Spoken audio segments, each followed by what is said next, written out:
Everyone tells you to save. I actually do the exact opposite. I invest 100% of my income, and I never run out of cash. I'm about to share with you why dividing your income into different buckets is actually slowing down your wealth, and how one simple shift can change everything for you. My name is Mike, and I've been investing since 2018, and I started using margin back in 2022 during the bear market. Everyone asks me what would happen if there's a bear market. Well, I will show you that at the end of the video here. So let's dive in. This is directly out of my ebook titled Money Isn't Real. We have the lazy paycheck versus the wealthy paycheck. I'm going to show you exactly why concentration beats breaking things up into little categories. So most people have the lazy paycheck. Let's say, for example, that you have $2,000 per paycheck coming in. What most people will do is they will actually divide that $2,000 into all of these little buckets. So you might get the biggest chunk of it might go towards your savings, maybe like 1,200, 1,400, whatever. Then you might spend some into your checking, your emergency, your fun bucket, your investments, if there's anything left over.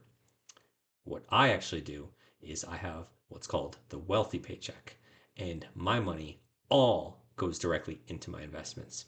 And then what I do is a little above this, I have what's called a money filtration system in my ebook, and it actually shows you how I filter my money from place to place. I'll actually just give you a free little glance here. So we have your money coming in, and you have a pretty solid return. Typically, what I anchor with gets about a 17 to 20% average return over the past 20 years.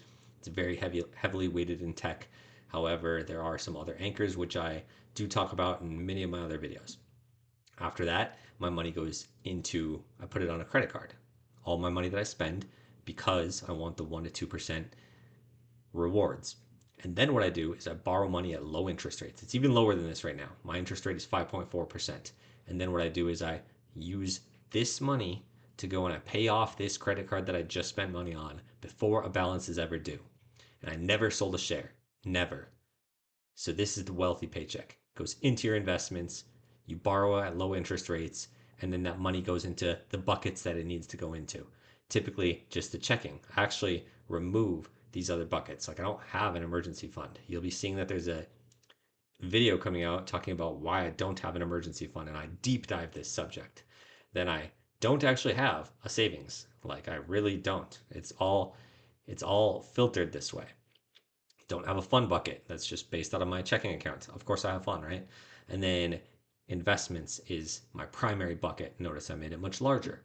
So here, I actually illustrate a real life example for what could work for most of you. I tried to put this into what I would foresee most people. This is my best attempt to make like a one size fits all for you here.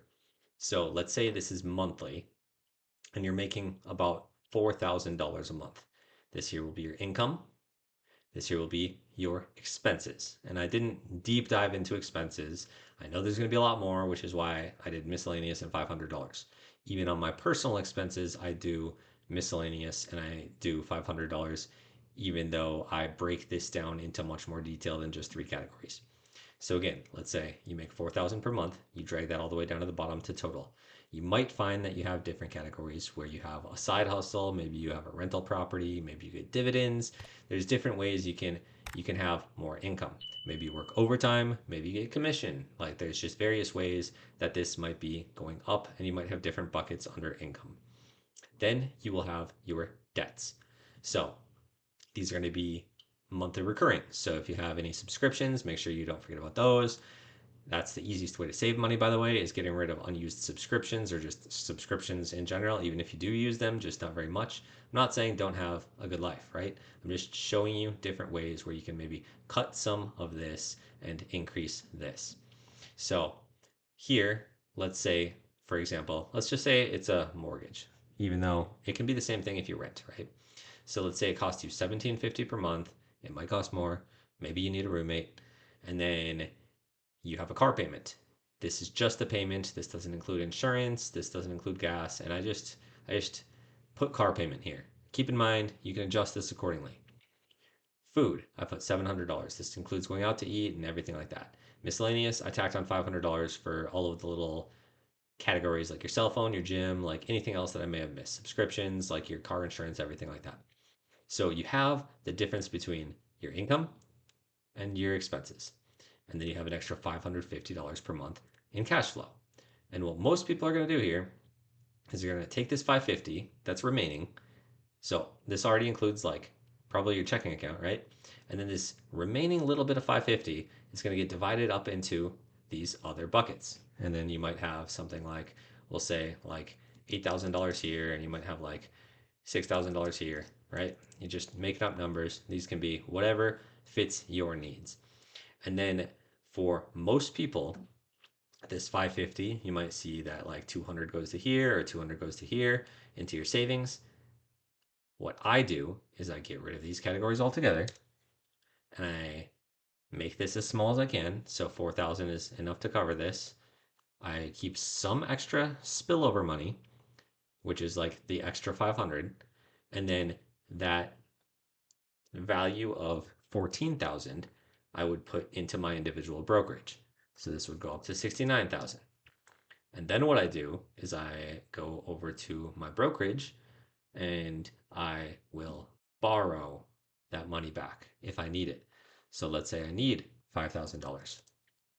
That would give me a payment of only $22.50 per month. That money would be deposited into my bank within 1 to 2 days, and I could then pay off whatever credit card I had used to spend money on for the last 2 weeks. You should always be paying your credit cards off in full. If you don't, you can't do this strategy. It's not going to work. You're going to get yourself into a lot of trouble. You also need to be very careful with margin. Keep in mind, I'm not a financial advisor. This is not financial or legal advice. This is just educational, and it's based on my own personal experiences for entertainment purposes only. So, if you are not careful, you will lose a lot of money. If you let this margin health get to zero, you will get wiped out and lose everything you worked for, and you'll be very upset. I promise. So that's why I have rules. That's why I have them all outlined in my ebook. That's why I have just, you have to follow some rules. I can go over a few of them quickly for you. A few of the rules would be don't day trade, don't do any options. I don't do any covered calls. I don't do any cryptocurrency with margin. I don't do any like that includes Bitcoin. In the future, I might, but I would trim down my debt if I was going to do something like that. And then to give you an idea of how this works, this is my growth since 2022. It's phenomenal and it's much less risky than a lot of these other strategies. I don't buy any individual stocks. That's the one I was having a little bit of a brain fart on. So I only buy powerful ETFs. An ETF is just a basket of stocks. So it might be 100 stocks, it might be 300 stocks, it might be 500 stocks. There's a few different ticker symbols. I go over them in so many of my other videos that I don't want to bore you with the details here. I guess I'll give you three of them real quick. Would be my favorite is VGT. You have SCHG and you have we'll say QQQ is one I never have talked about yet. So this here, I blacked out one little area for you. You have credit cards. This would be if you are not responsible. You cannot do this. So if you have, say, a $5,000 carryover balance, I do not want to see you try this strategy. You need to figure out your budgeting first.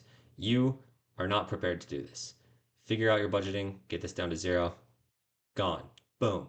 Now, if you're in a situation like this, it's possible you can do a strategy like this.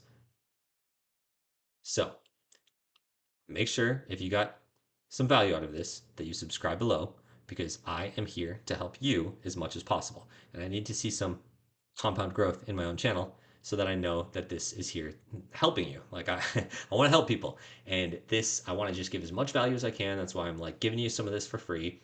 Like this is some very valuable stuff. And I want to continue to give as much value as I can. I'm here to help as much as I can. I try to be as responsive as I can in the comments. So make sure, just drop me a like, drop me a comment, and give me a subscribe below. So I will see you next time.